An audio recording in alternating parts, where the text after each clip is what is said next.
Buenas noches, bienvenidos a una nueva edición del Café del Correo, el programa de análisis y debate de actualidad en la provincia de Cádiz. Están hoy con nosotros Manolo Pérez Fabra, Rafael Garófano, Enrique Montiel y Manolo Gómez de la Torre.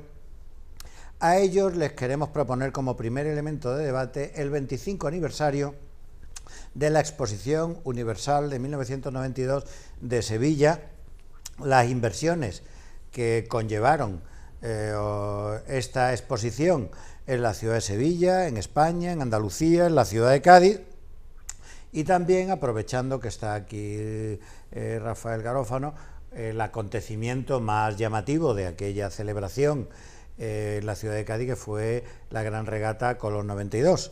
Y aprovechamos también que está aquí Enrique, que trabajó en la Expo.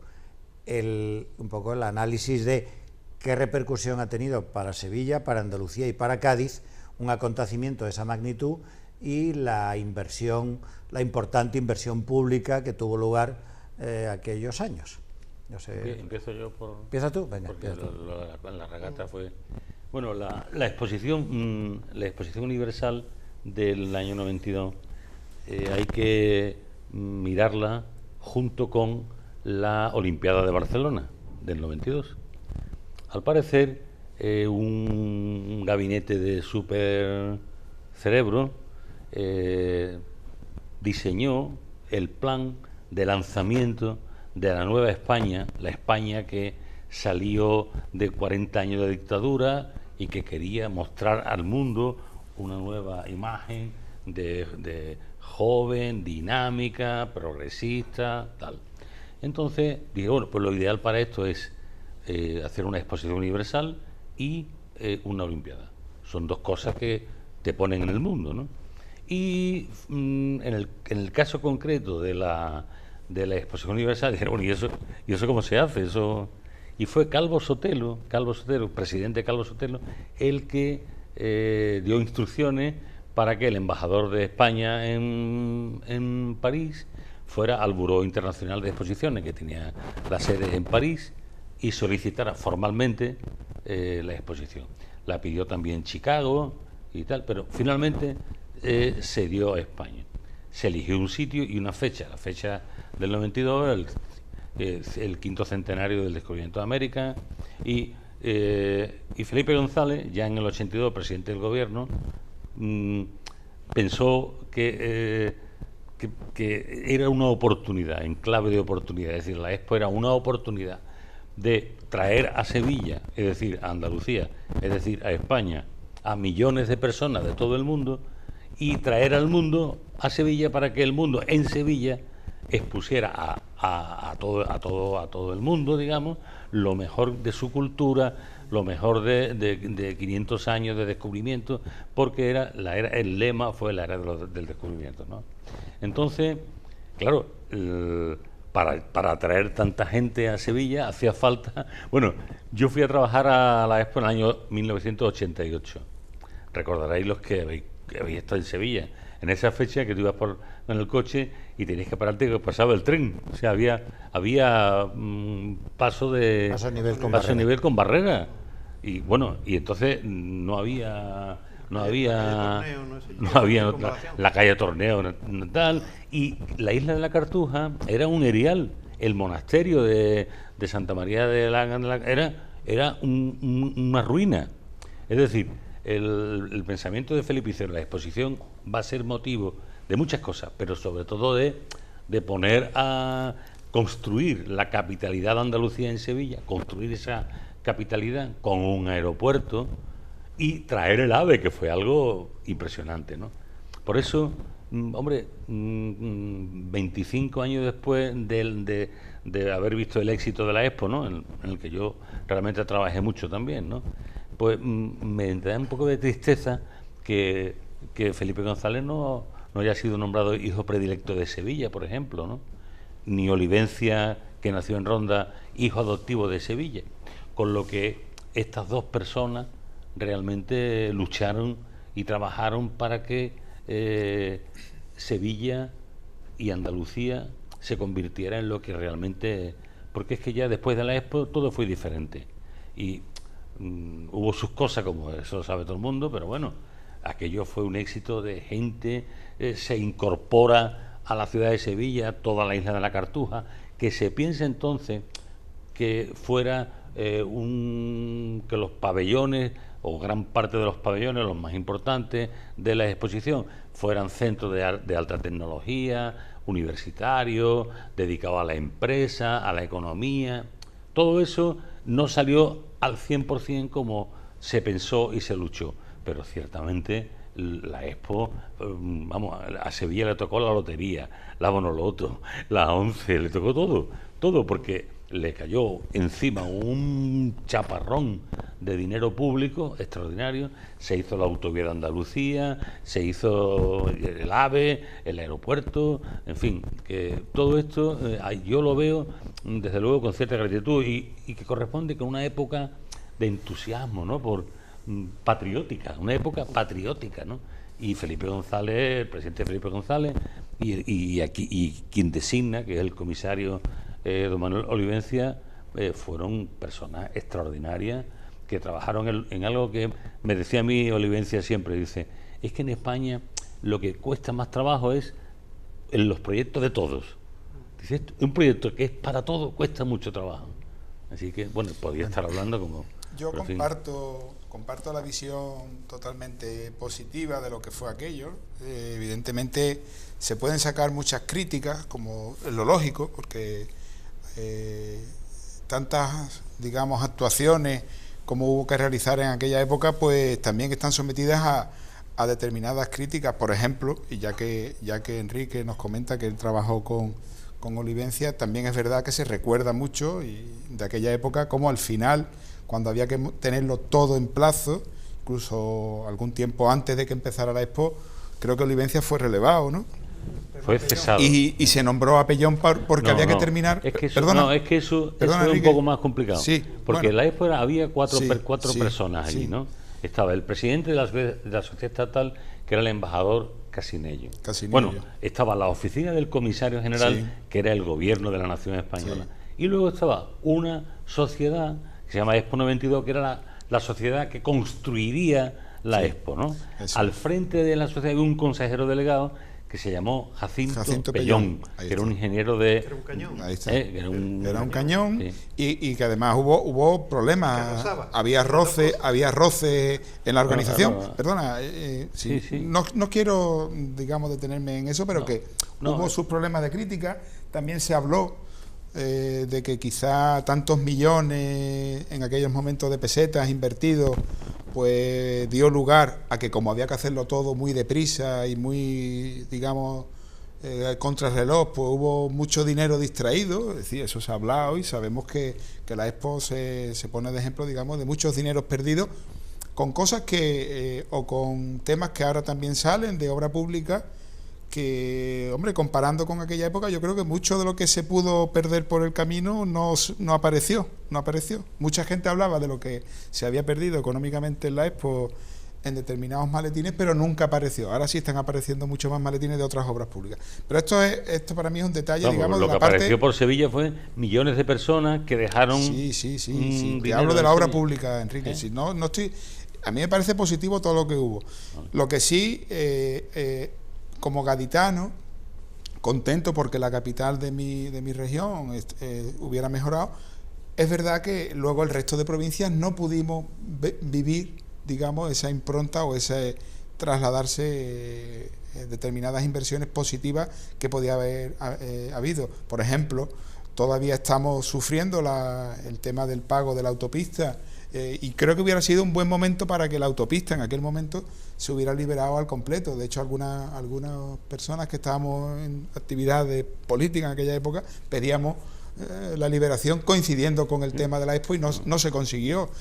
Algunas determinadas infraestructuras en Cádiz en concreto pues quedaron en los olvidos, ¿no? Como la construcción en el museo lo que iba a ser en la Ciudad del Mar. Ahí está ese edificio que iba a ser emblemático, conexión con actuaciones de la Expo que realmente no tenía. Positivo, pero yo creo que se podía haber conseguido quizás más a repartir, digamos, la pedrea. Le tocó la lotería a Sevilla, pero la pedrea...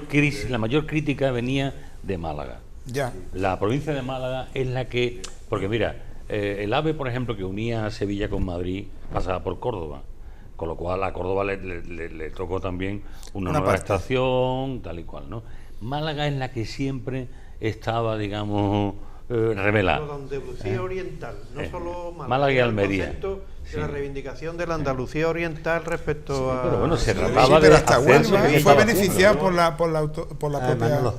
Yo que viví también la Expo desde un puesto institucional, miembro de la mesa del Parlamento, por tanto, y los años previos a la Expo, porque claro, cuando hablamos de la Expo estamos hablando de proyectos, no, estamos hablando de proyectos que se idearon y solicitudes que se hicieron en el caso de la Expo y en el caso de la Olimpiada muchos años antes, cuando no había llegado Felipe González ni había llegado todavía al PSOE al poder. Estamos hablando del año 92 la Expo se pide en el año 81, sí. La pide Calvo Sotelo, por eso, que es el que consigue la Expo. Que todavía no estaba Felipe ni llega siquiera en el 82, ¿no? Llega en el 82. Vamos a ver, hay una diferencia sustancial, por ejemplo, cuando se analiza, incluso con el tiempo, el tema de la Expo, y es que en Andalucía fue objeto de controversia política. Sí. Fue objeto de controversia política y se utilizó y se instrumentalizó unos partidos contra otros. ¿Cómo no? Cosa que no ocurrió. ¿Cómo no? Claro, pero curiosamente. Sin embargo, Rafael, curiosamente, Felipe elige a un hombre que es Oliver, curiosamente, que no era de ningún partido. Curiosamente, en Cataluña se estaba produciendo en ese momento todo el evento de las Olimpiadas y no ocurría eso en lo político. En lo político había una cierta unanimidad en relación al evento. En Andalucía no. En Andalucía hubo, bueno, yo recuerdo que como también se conmemoraba el centenario del descubrimiento, Izquierda Unida, por ejemplo, pues fue muy beligerante con ese tema. Y Barroso no se trajo a Guayasamín. Y aquel Barroso menos trajo a Guayasamín. monumento y no asistió a los actos que se hicieron institucionales. Por ejemplo, en Sevilla, curiosamente, pues el alcalde que había vivido todo el evento de la Expo, pues resulta que el que inaugura y vive los 6 meses de la Expo es otro alcalde, que es Rojas Marcos, cuando el alcalde que había vivido toda la gestión y todo el tiempo había sido Manolito del Valle. Conocido Manuel del Valle, ¿no? Manuel del Valle. Entonces, quiero decir con eso que fue objeto de controversia y luego siguió siendo objeto de controversia y de instrumentalización por eso, por querer sacar que si se habían hecho inversiones indebidas, que si había corrido dinero, que si había habido maletines, que si había habido eso. Curiosamente, y vuelvo a decir, que no ocurría eso con la Olimpiada de Barcelona. Y al final quedó en la retentiva de la gente más en la Olimpiada de Barcelona que la Expo de Sevilla, siendo la Expo de Sevilla en materia de inversiones pues más cuantiosas, sobre todo fundamentalmente por el AVE. Yo, para terminar, creo que a Sevilla la inversión fue muy centralizada. Sí. En Sevilla le cambió la faz. Sirvió también para, desde luego, si no hubiese tardado muchísimos años en llegar el AVE aquí, de que saliese el AVE de Sevilla y fuese a Madrid, eso ha sido muy importante para sí. Andalucía. Las autovías, que luego han tenido problemas, bueno, pues en adjudicaciones y todo aquello, y que como se hizo todo muy deprisa, pues ha habido luego que hacer replanteamientos, etcétera, pero también tuvo su importancia. Ahora, la parte oriental se vio ausente de aquello. La parte como Cádiz, pues el chiste de que, bueno, pues aquí llegará el AVE cuando se rompan los frenos en Sevilla, porque no se sintió tampoco muy integrada en lo que es inversión. Y luego, efectivamente, Sevilla, a la que se le dio un cambio total y absoluto, y se ayudó, que duda cabe, a poner a Andalucía un poco en el mapa. No es por pelearme contigo, porque, bueno, ¿y la Olimpiada de Barcelona qué le dieron a Lérida? ¿O qué le dieron a Tarragona? ¿O qué le dieron a algunas comarcas del Ampurdán? Sí, pero lo que te estoy diciendo... O sea, la exposición en Sevilla, toda exposición tiene lugar en una ciudad. Chicago, París, Londres. El sentimiento, aunque no le llegó a Lérida, el sentimiento que la Olimpiada de Barcelona ellos supieron darle ese cariz de integrar esa aspiración que en Andalucía son cosas siempre completamente distintas. los partidos políticos, hemos sido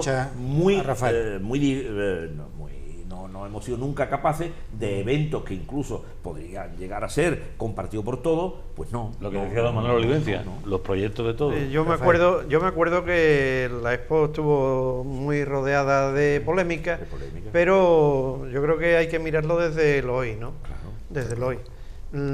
Por ejemplo, en aquel momento lo del AVE que llegara hasta Cádiz, yo creo que eso no tenía ni pies ni cabeza.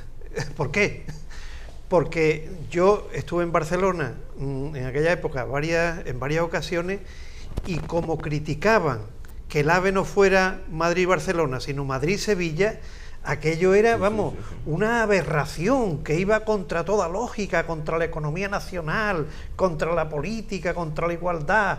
Aquello era... Entonces, eso era a Sevilla. Si llegase a Cádiz, ya entonces... Y si haces una guada para que te voy a contar. Ya entonces no tenían ni que... Entonces, yo creo que visto desde hoy, se focalizó en un gran centro que era nuestra capital. Construcción. Nuestra capital, pero es que no lo es. Es que el que es de Cádiz protesta por Sevilla, el que es de Málaga protesta por Sevilla, y entonces crear un gran centro.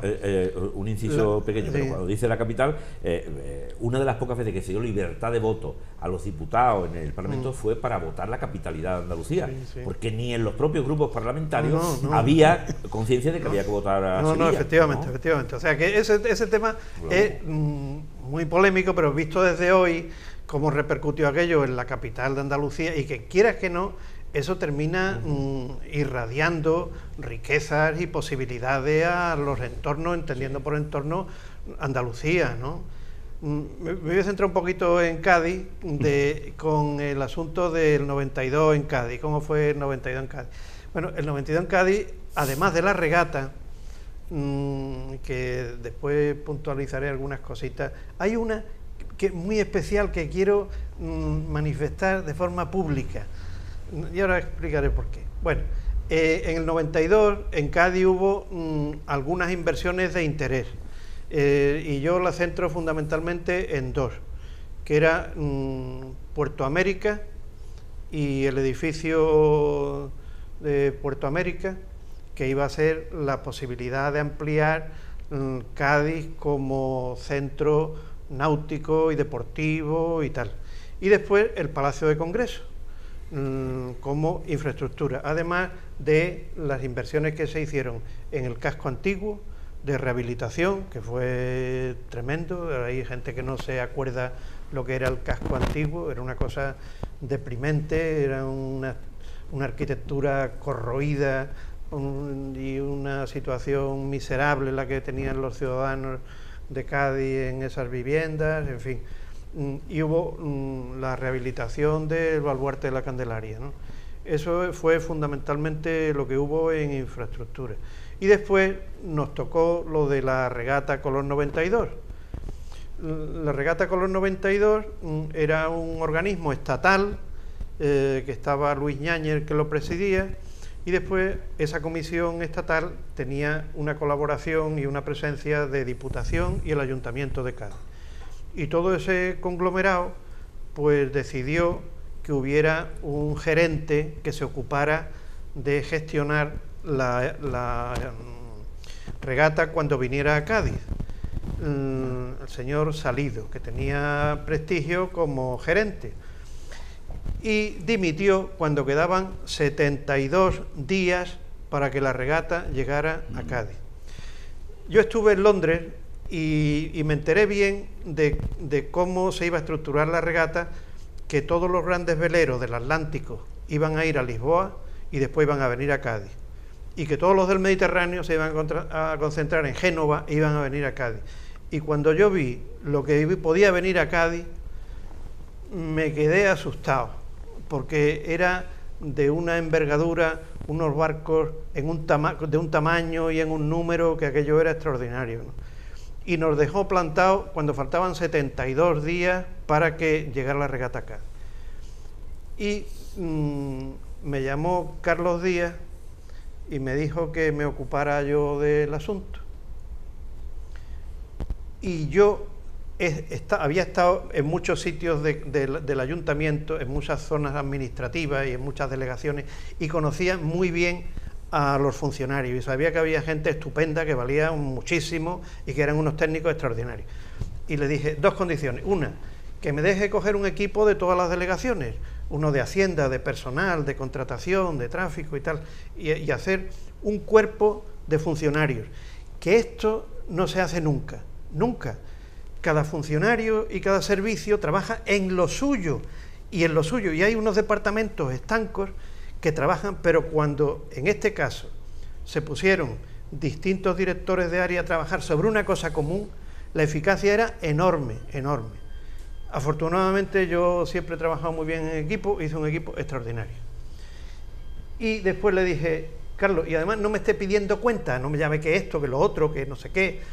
Yo, si al final sale mal, tú me cesas, y si no, pero no esté encima controlando y diciendo: no, eso yo no puedo, porque yo soy el alcalde y yo no puedo dejar de ser el alcalde, y lo que me estás pidiendo no puede ser y tal. Vale, bueno, pues tragué y así fue. Y hicimos un gran cuerpo de trabajadores, no cobrando más de lo que cobrábamos los políticos, aunque trabajábamos el doble, porque nos fuimos al Palillero y allí montamos. Y el valor de aquella exposición, que no me voy a extender porque todo el mundo lo recuerda como una cosa fantástica, el valor ha sido que ha quedado como prestigio en la Trail Association para las siguientes y las futuras regatas que han venido concediéndosele a Cádiz, porque Cádiz se vinculó a un momento de éxito y tal. Pero, y con esto voy a terminar, quiero contar una historia porque he visto publicada, no una historia, sino una historieta que quiero desmontar. El Palacio de Congresos de Cádiz. El Palacio de Congresos de Cádiz se había determinado por una concejalía que fuese de un arquitecto de muchísimo cartel, un divino de la arquitectura, Navarro Valdeberg, artista, pintor, genio de la arquitectura y tal. Y él estaba terminando el proyecto. Y yo tenía la mosca detrás de la oreja con ese proyecto por un sentimiento de que aquello iba a ser una megalomanía que podía hundir el ayuntamiento, pero no era mi área. No era mi área hasta que me nombraron delegado de urbanismo. Entonces, aquello que yo sospechaba lo puse encima de la mesa, hice mis razonamientos, mis argumentos, y el alcalde me dijo: bueno, mira, pues ahí tenemos la fábrica de tabacos que está vacía, vete a Madrid y pregunta este tema cómo está y tal. Y yo me reuní allí, afortunadamente con testigos. Venía Ernesto Martínez como jefe del servicio de urbanismo, y le dije a Navarro Valdeberg: mire usted, yo vengo aquí para que usted me convenza que el proyecto de Palacio de Congreso en Santa Bárbara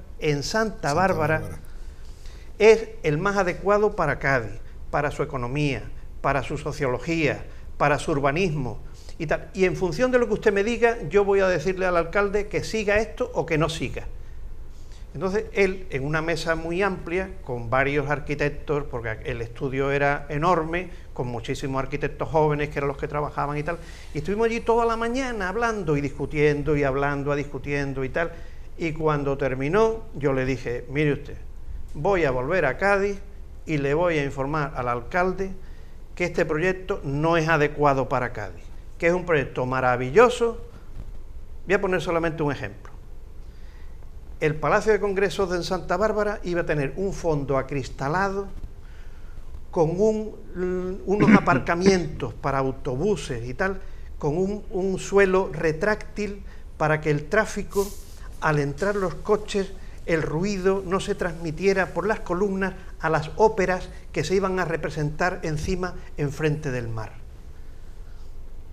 Bueno, o sea, esto podía hundir a Cádiz en la miseria, un mantenimiento brutal, un coste desarbolado, y yo le dije que eso no se iba a hacer. Pues te voy a contar yo una cosa también interna de aquella época, y es que el siguiente, bueno, hay una novedad de Cádiz en la Expo que fue una novedad curiosa, y es que el señor Pacheco dijo: Jerez tiene su pabellón, no va a ir dentro de Andalucía. Eso es una cosa como muy tal. Y otra que tiene que afecta a este señor es que yo me había venido de la Expo a finales del 89 y me llamó el presidente de la Diputación para decirme que, dada mi conocimiento del proyecto Expo, porque había estado trabajando allí y tal y cual, que me pedía que yo fuera el, entre comillas, comisario de Cádiz en la Expo.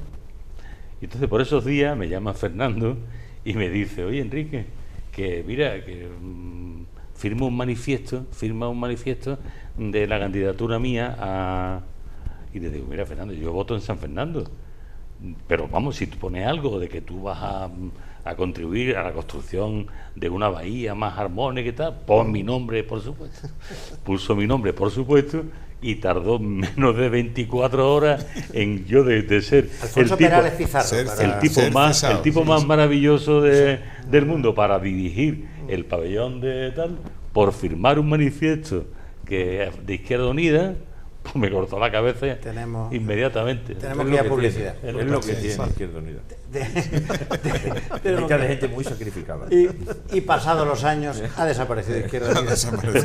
Pero bueno, volvemos dentro de unos minutos.